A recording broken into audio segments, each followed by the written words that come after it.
국민의힘이 7달여 비대위 체제를 끝내고 어제 한동훈 호를 공식 출범했습니다. 새로운 당정 관계를 어떻게 설정할지, 또 전당대회 과정에서 불거진 당내 갈등을 어떻게 봉합할지 등이 최우선 과제로 떠올랐습니다.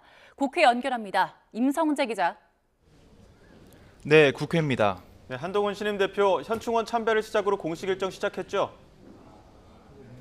네, 한동훈 대표는 국립현충원 참배로 공식 일정을 시작했습니다. 이 자리에는 어제 선출된 장동혁, 김재원, 인요한, 김민전 신임 최고위원들과 추경호 원내대표 등 지도부도 함께했습니다.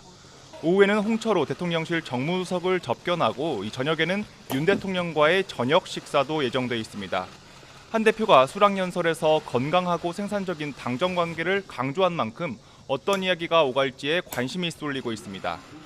특히 당내 주류 세력인 친윤과의 관계 설정도 주목되는 부분입니다. 이 친윤계 다선 의원은 YTN과 통화에서 한 대표가 전대 과정에서 불거진 패스트트랙 사건 관련 발언에 사과한 상황 아니냐며 일단 당이 잘 돼야 한다고 말했습니다. 또 민주당 독주에 맞서려면 당이 안정될 수 있도록 끌어안을 수 있어야 한다고 강조했습니다. 하지만 이 과정이 녹록지만은 않을 거란 전망도 나옵니다. 이 친윤으로 분류되는 김재원 신임 최고위원은 CBS 라디오 인터뷰에서 국민 눈높이가 무엇을 말하는지 구체적으로 밝혀야 한다며 어제 한 대표의 발언을 지목했습니다. 한 대표로서는 정책위의장과 사무총장, 지명직 최고위원 등 당직 인선 과정이 통합이냐 갈등이냐 첫 시험대가 될 거로 보입니다. 네, 민주당에서는 한동훈 대표 체제에 어떤 반응을 내놓고 있습니까? 민주당은 일단 한동훈 대표 당선 이후 각종 특검법을 언급하며 압박을 하는 분위기입니다. 앞서 이해식 수석 대변인은 한 대표에게 대통령에 절대 복종할 당대표가 아니라 국민의 명령에 복종해야 하는 여당 대표가 되길 바란다고 밝혔는데요. 특히 해병대원 순직 1주기가 지나도록 수사 외압 의혹이 가려지지 못하고 있다는 점을 부각했습니다. 이와 관련해 민주당 원내 핵심 관계자는 만약 최상병 특검법이 부결된다면 다른 안이 나오지 않겠느냐고 말했습니다. 한 대표가 말한 대법원장 등 제3자 추천 특검법 등을 포함해 협상 가능성을 열어두면서 특검은 반드시 해야 한다는 점을 강조했습니다.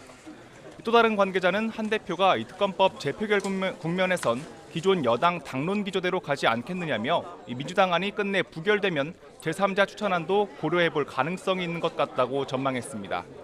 이런 가운데 민주당 당대표 후보들은 8월 전당대회 2차 방송토론회에 나섭니다. 김지수, 김두관 후보는 이재명 후보가 연임할 경우 사실상 당이 일극체제로 운영될 것이란 점을 고리로 공세에 나설 전망입니다.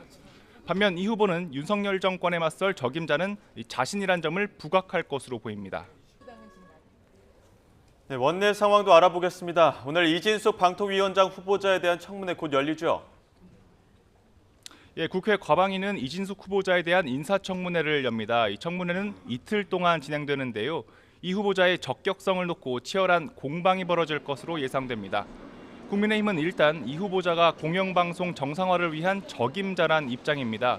여당 원내 핵심 관계자는 애초 민주당의 의도는 청문회장을 대성토장으로 만들려는 의도, 그 이상도 그 이하도 아니라고 꼬집었습니다.